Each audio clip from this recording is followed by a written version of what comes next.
ni ukuvuga ngo guhera mu mezi 6 hagati aho ngaho mu mwaka twifuzaga gufasha. Ni igikorwa dukunda gukora muri ayo mezi hafi aho ngaho, bityo rero twazanye umuceri ngo mu rusengero tubafashe muri ya miryango 12. Ubwo rero ndasaba abayobozi bazareba abantu batifashije abatangira bavuga nta kibazo.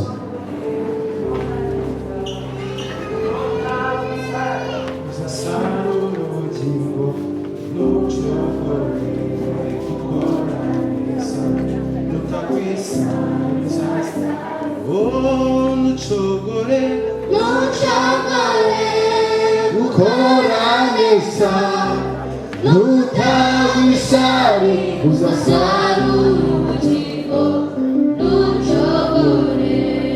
Ukoranesa nutawisari uzasarura. Haleluya, haleluya. Duhagaze imbere yanyu dushima Imana ko twatsinze twese ku bantu bakoze icya leta. Dukomere Imana amashimwe cyane. Abakoze ikizamini bose cya leta babasha no baratsinze, si ikintu gikomeye. Nzabikoze bigira imbere harimo na Samuel. Ikindi ndashima Imana ko aha hose twese mutureba gutya twarimutse. Ibyo nabyo ni ibintu ngomba gushima Imana.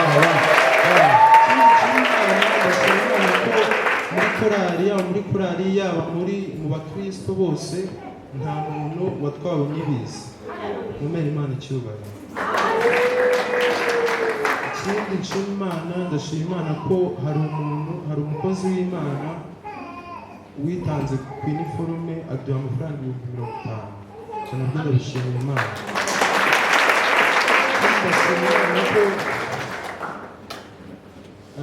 Twari turi mu gikorwa cyo gufasha, ni ukuvuga ngo guhera mu mezi 6 hagati aho ngaho mu mwaka twifuzaga gufasha.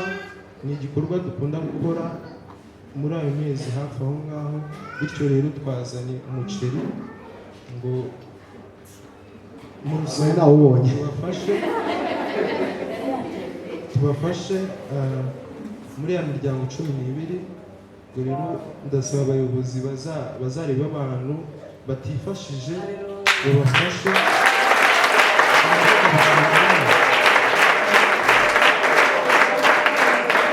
Bityo rero nsabe umwarimu wacu nka Sharon Papa Morgan ahaguruke nawe atere haleluya.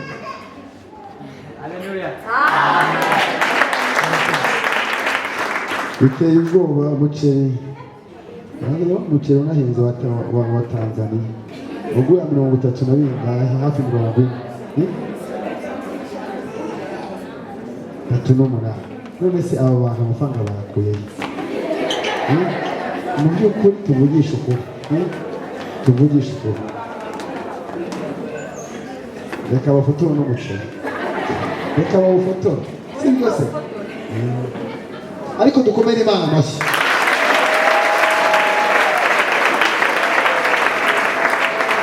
Nyuma y'uyu muceri batanze bariya ba Shalom, mugiye kugira igitangaza Imana ibakoreye.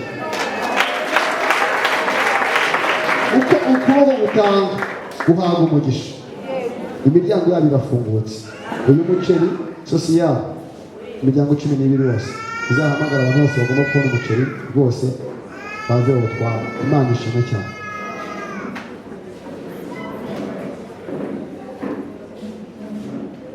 Ntabwo byoroshye, Shalom dukorera agashya kabisa, ntabwo byoroshye. Bari muri bikorwa kugura iniforme, murabona ko baba bambaye. Imana namwe bashyigikira bagura iniforme. Tuvuge Imana ibashyigikire. Kandi Imana ihumugisha amatanga 50,000. Imana ibashyigikire rwose bazambaye neza kandi mu gihe gikwiriye kidatinze.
twatinyutse igitubashisha.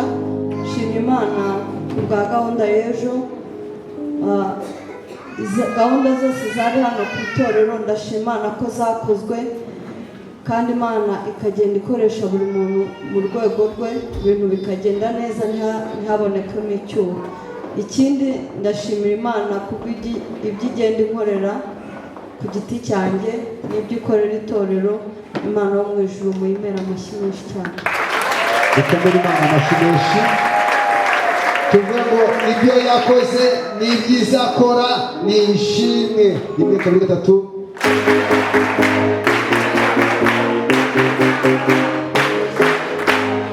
Reka tuve amatangazo.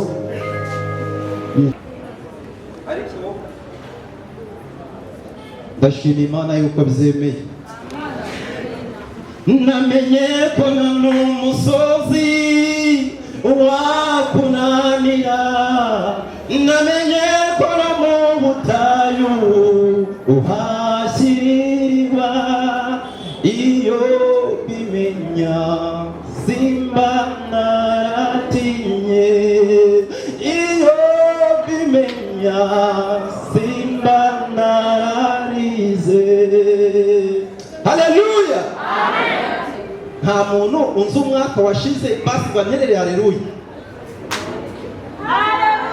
Haleluya.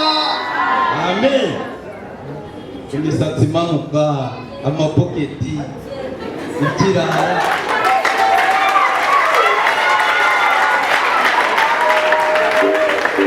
Ikintu nshimiye Imana mu kazi nkora bazaga bavuga ati musaza murara bimeze neza kobo yijama ibindi byabizina byose ari ibyanyu.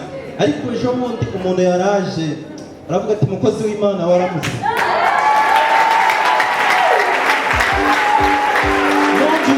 Numvise muri njyewe ndavuga njyewe banza kureba ku ruhande ati wowe kuri do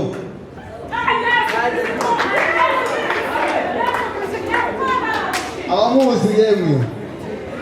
Yesu nashimwe cyane. Imisatsi igwa mu mugongo, poketi, bamwita kirara, inyobo, ibindi byose. Ariko Yesu yaratukuye ahantu hakomeye. Dukomere Imana agashime. Imana yumvise umusore wacu. Ari mu buzima cyane. Amen. Uwo twavuze natambuke. Ibintu birakora cyane. Imana yamunyujijemo iramubwira ngo igiye kuntabara muri ibi bihe. Imana yaratangiye, ndashima Imana cyane ko yatangiye, ndetse no mu mudugudu barabibonye ko yatangiye. Imana yaratangiye, mu mudugudu barabibonye ko Imana yaratangiye. Ndashima Imana ko hari igihe byageze nambara ubusa, ndibwa n'inzara, ndakubitwa ndapfa ndapfuka, aho biza bose bakanjunaguza. N'uwo dusengana akaba ari we ushyiramo umusonga wo kunjunaguza. N'abana nabyaye baranyanga kubera ubukene n'ifite. Nshimiye Imana cyane. Imana ishobora byose. Imana ni umurengezi wacu. Imana iratabara. Aho byari bikomeye Imana yarahabaye iratabara. Nshimye cyane. Imana yakoze neza. Aragusengera neza rwose. Umuntu yari yihebye akagera kuri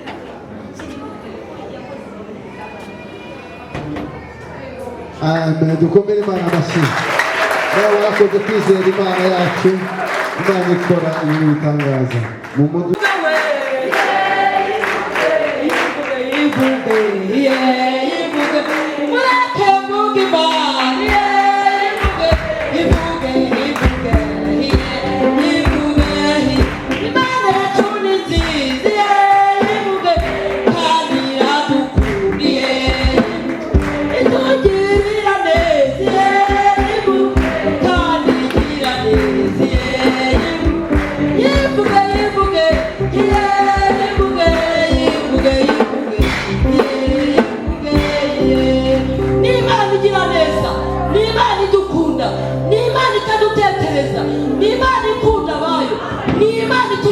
buri munsi uko bukeye. Iyo ni Imana tugomba kuvuga buri munsi. Ni Imana yatuzanye rero. Icyo ni ikivugo cyayo. Haleluya, haleluya, haleluya.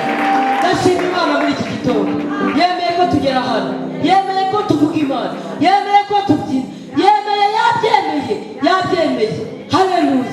Imana nishimwe rero, ndayishima ko yemeye ko tuza tukaba twaje kuyishengerera. Hari abo byananiye, hari abarwaye, hari abadafite uko babigenza, hari n'ababuze ibyo bambara, ariko twenda twabibonye. Ibyo ni ishimwe, dushimira Imana. Imana ishimwe muri iki gitondo. Ndashimira Imana rero, mw'iyi minsi ndi mu nyongezo yayo, mw'iyi minsi iri kunsetsa, nanjye ngomba kubivuga kuko iyo nabivuze ikora n'ibindi. Haleluya. Imana yacu nishimwe rero. Hari urugendo mfite mvuye hano, ndayishima kuko yabyemeye ikemera kumpa icyo njyana. Haleluya. Ibyo nishimwe. N'iyi minsi birakomeye, ariko hari umwana ajya guhemba, ndi mukuru mu muryango, ariko yemera yuko nkora ibintu byose. Ni nayo mpamvu yansigaje kugira ngo mbikore. Imana ishimwe rero, ndayishima kubw'ibyo yakoze, ndayishima n'ibindi iza gukora. Nitugira amahoro tukagaruka amahoro, ndongera nishima. Imana yacu nimwimbera amashyi menshi.